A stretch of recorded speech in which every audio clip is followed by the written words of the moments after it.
Buy LED projector fog lamps for Toyota Fortuner na Gen 1. This one bolt-on install, plug and play install para sa Gen 1 na Fortuner.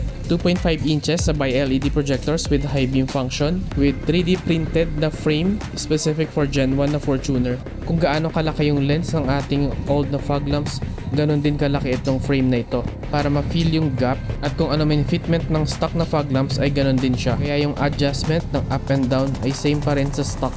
Fitted ito kahit sa Gen 1 na version 1, yung unang nilabas na Fortuner. Yung dimension ng ating stock na fog lights saka yung projector fog lamps ay same na same. Well, medyo mas mahaba lang yung puwet kasi projector na siya. Sa gilid-gilid, yung tenga na papasok dyan, saka yung frame mismo ay same pa rin. Kita nyo dito kahit naka-quad setup na headlights niya, halos same pa rin yung intensity compared dito sa projector fog lamp. 30 watts nga pala ito with built-in chips. Kaya pag nasira, buong assembly po yung papalitan. Pero may malaking pero tayo dyan.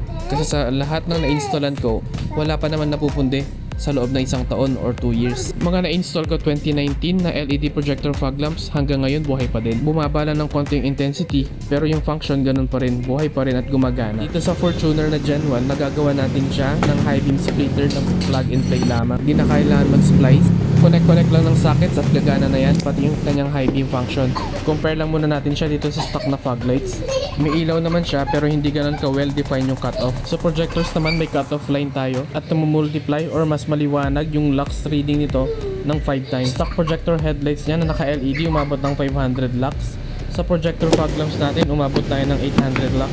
At yung fitment nito parang OEM pa din talaga. Kahit na bolt-on install ito, may nilalagay pa rin tayo dito na reinforcement para hindi manginig or mag-vibrate yung ating projectors. Pati yung mismong projector, dinadagdagan pa rin natin yan ng ventilation para hindi mag-moist, hindi makulob yung init sa katagalan ng biyahe. Pati na rin yung pagkakasil, dinodouble check din natin para maging splash proof siya at submersible.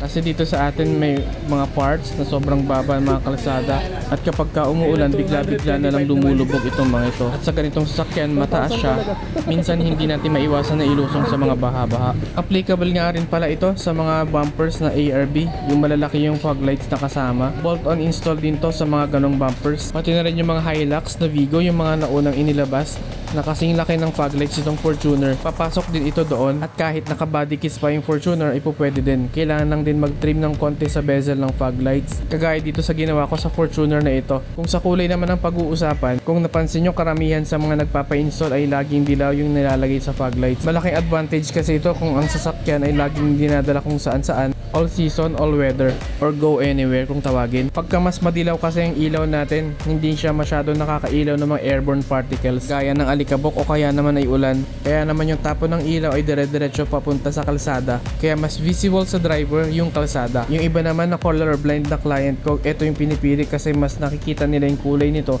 compared dun sa white na LED. Kung mataas na lux reading naman ang habol, etong white na LED projector fog lamps ang marerecommend. Bukod sa cool na cool tignan, kasi nga street spec, tested and proven na mas maliwanag compare sa stock na headlight projectors. Kaya kung ano man ang kulay na pipiliin nyo, parehas naman siya available palagi dito sa akin. Kung may budget lang din naman, ito nang tamang upgrade para sa inyo, lalo na sa Fortuner na ganitong generation, lalo na sa mga nakailang beses nang nagpalit ng LED bulb pero nabibitin pa rin. Ito yung tamang upgrade kasi meron siyang focus at may limiter.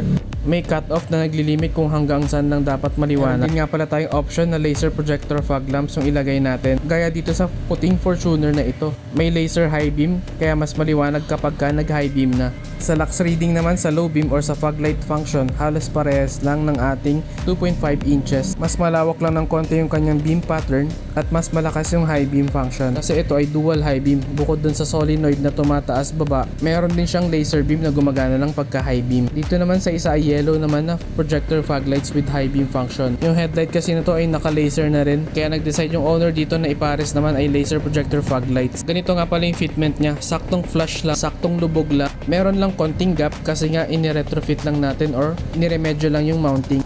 Pero ni-retrofit natin gamit ang tornilyo saka with reinforcement para hindi umalog or matanggal bigla-bigla. Thank you for watching.